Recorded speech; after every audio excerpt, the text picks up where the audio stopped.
The legendary show of Impractical Jokers used to be a beacon of laughter in good times, but like my ex-wife, it got old and boring, so I lost interest. Ever since one of the members left the show, viewership has steadily gone down since fans no longer enjoy watching as they used to. The controversy left the other guys with a decision heavier than Joe, costing them the once clean legacy of Impractical Jokers. What happened to Impractical Jokers? What does the future look like for the show? Did I get custody of the kids? Today, we will attempt to answer these very questions. And no, I lost the kids. Impractical Jokers started its first season a little under budget, but it was a great start for a new show making its first appearance. Their unique concept put it over the edge. Three friends from high school dare each other to do embarrassing actions in public, like eating food off of others' plates, and if you refuse, you get punished.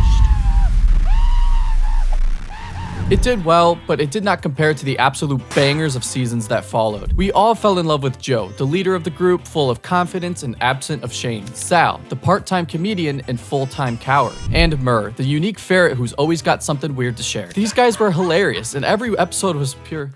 Wait, there's a fourth? There's 4 Jokers? And Q, the guy who is named Q. These guys were hilarious. Every episode was pure comedic gold, featuring iconic moments such as Sal's famous baseball chant, or Q's oddly relatable baseball chant, or when Joe tattooed Jaden Smith on Sal's thigh. Impractical Jokers rose to the top, becoming one of the most popular television shows, sometimes beating the NFL in viewership on Thursday night games. Spanning over 9 seasons, it seemed as though the show was invincible. Like, what could go wrong? Just 4 middle-aged men harassing strangers in public and taking baths together. Wait, what? They were on top of television, becoming well-known memes around the internet. But as the show progressed, the question of when the Jokers would retire became more prevalent, especially as 2 of the Jokers became husbands and 1 became a father. As time went on, being a husband, a father, a domestic animal, and a television show star proved to be too much for one Joker.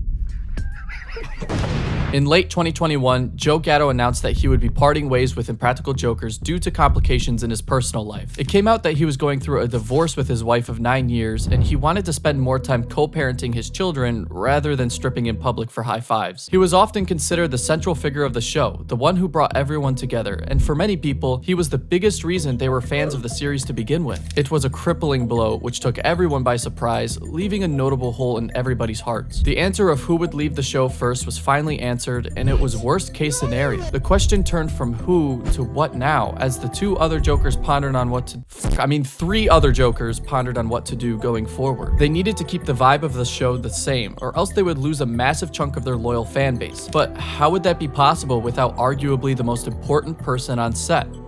Shit, I don't even know. Like, I can't even tell you that. Like, you know, like, if I don't know. Eventually, they came up with a solution. To fill the gap left by Joe's departure, the other guys began to bring in a new special guest to every episode as the 4th comedian, featuring big names like Eric Andre, Post Malone, Osama bin Laden, and many other notable people. On paper, this wasn't a bad idea, but the execution hasn't been what the fans were hoping for. The jokes just aren't the same, and the guys aren't as funny, and honestly, I miss seeing Joe's big-ass belly take up my whole screen. There are less challenges, the show is shorter in duration, and although the Jokers hide it well, you can tell that the absence of Joe Gatto is on everybody's mind. After all, the guys built up the show together for almost a decade. Having the most critical member leave would undoubtedly change the dynamic of the group. It's just not the same, and I applaud the remaining 2 Jokers for 3 Jokers for attempting to make the show feel the same, but it doesn't seem like that will ever happen. Not without Joe. It's like peanut butter without jelly, or Chris without Cross, or drinking without driving. It's just not as fun. So what does the future look like for Impractical Jokers? Well, it's certainly hazy and probably will not last very long on its current trajectory. If they want to keep the show alive, I believe their only good option is to bring back the man, the myth, the dinosaur, Joe Gatto. However, in my opinion, I don't think we will ever see Joe make a return. Nobody has any information on whether Joe plans on returning to the show, and from what we've heard from the guys, there doesn't seem to be any hope of that happening. Joe values his family more than the show, and I think everybody understands that. Even if the family situation were to work out in the end, Joe probably will continue to stay out of the show to ensure that his family stays together, and that's what he should do. It looks like we just have to live the nightmare of no more Joe Gatto on our screens. We love you, Joe, and we will miss you.